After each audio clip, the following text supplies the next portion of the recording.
Want to start us off? Sorry, Noah here. Gio, just curious how your back felt throughout that game and how it feels now, coming off of a win, maybe a little bit different. My back feels all right. It feels better now. But, just throughout the week, our trainers were amazing. Just really helped me throughout the week. I was with them probably like 5 to 6 hours a day. And, throughout the week, it started feeling good. And coach decided that it was going to be okay for me playing. David, I'm with the Athletic. How would you guys describe the right here? How would you guys describe the mood of the team coming off of Monday nights, and what were you guys feeling coming into tonight? I feel like the mood was, down. Of course, we didn't play our best ball at all. We weren't even, we didn't play anything so like we should have. So, this week it was good to have a short week almost. Usually you want to have a full week of recovery, but I think for us it was a positive to have a short week and, get that taste out of our mouth. We still didn't play our best ball at all. We could play a lot better, but just overall to get a win, it felt good. Gavin, what were some of the points of emphasis defensively that you guys did not do well the other night that you had to do differently and better tonight? What was that teaching like in such a short period of time, the turnaround? I feel like after we broke down the film and we just looked at the situational side of the football game, it was a whole bunch of situations where we just didn't compete as good as we could. We got to be better fundamentally, of course, and then just tackling, and that was really the emphasis throughout the whole week was just lock in on the fundamentals. We got to make tackles and just play our game. Like, we don't got to go above and beyond. We just got to do what we do. If I can ask a quick follow-up, you said competing. Was that something they coached as well, coaching more? Yes, competing? 100%. Throughout all the drills and practice, like the indie drills, there was a whole bunch more competing, just flying around to the ball and the emphasis on 11 hats to the ball, just flying around. I have a question for Gio. So Gio, how comfortable were you out there compared to on Monday? And then also, how much does having the running game help you kind of, be more comfortable and make the right decisions and everything like that? Just for me, I don't feel like it was maybe a comfort standpoint. I feel like it was more just, getting out there and playing. I think we all played it way better today than we did, Monday. But overall, I just think it was good for us to get a win. Adam Smith with Inside Carolina. Gio, were you able to practice fully this week? I was able to practice, yes, sir.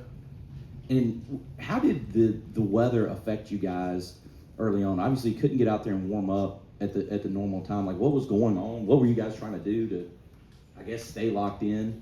And, obviously it didn't affect you too much. You just came out and scored in 3 plays. Like, could you sort of take us through the pregame weirdness? For us, you would think that would be a negative, but I think it was a positive for us. We were just all sitting in the locker room. It was there's a lot of chatter, a lot of positive chatter. Just wanted to go out there and start fast and play a good game for us, a tough, smart, dependable game. And our trainers and our strength staff did a great job making sure we didn't get stiff or not warm during the delay. This could be for either of you guys. David Hale with ESPN. I guess a sort of historic moment in a first college win for Bill Belichick.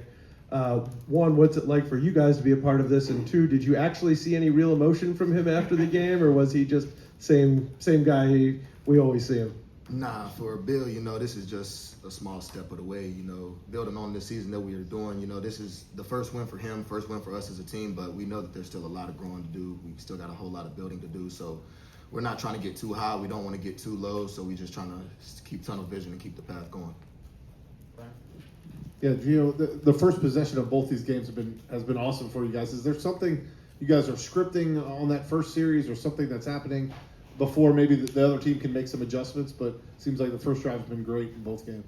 Yeah, I just feel like our staff does a great job, preparing for the game, preparing throughout the week for our openers. And overall, I just think both weeks just shows that we had a good, start to the game. We got time for 2 more. We're going to Jeremiah and then Michael. The microphone's coming to you right now. So we're going to Jeremiah here in the front, and then we'll end with Michael. Yeah, this one's for Gavin. Gavin, what did you like particularly today about the, drive to drive consistency from a defensive standpoint? There weren't as many, lapses in coverage, compared to last year. What did you like more about the drive consistency? I feel like everything that we worked on, the preparation throughout the week, like I said before, being better situationally on third down. We got to get off the field on third down, being more fundamentally sound whenever it comes to our man-to-man techniques or our zone techniques, making sure that we are doing what we got to do when we're on the field. So I feel like just bringing that throughout the week, everybody was locked in, and then just bringing it to the game today. And last one for Michael. This one is for either of y'all. On Monday, you guys were in front of a huge crowd at home against TCU. This time, you guys are on the reverse side of that. Charlotte's biggest crowd ever at this stadium, and you guys were spoiling the party this time. Did it feel almost freeing to be in front of a hostile environment like that and get to, play a opposite side of what happened on Monday? Well, I'll take that one. This is actually my third time playing in Charlotte. I was at Maryland for my first year whenever we played here, and then ECU last year. So I was trying to tell the guys about what it was going to be like. The student section right behind us, don't think that just because we're going to Charlotte, a small school, they're not going to be right in our ear the same way that they would be. But honestly, I feel like not being too much worried about the crowd noise, and honestly, whenever you're on the field, you want to be as locked in as you can on what your assignment is, what your alignment is, and what your technique's got to be. So just trying to tell those guys and everybody on the sideline, tune that out. It doesn't really matter. We came here to play ball, so we don't need to get affected in any of that. All right, that's all we have time for. Thanks so much, everybody.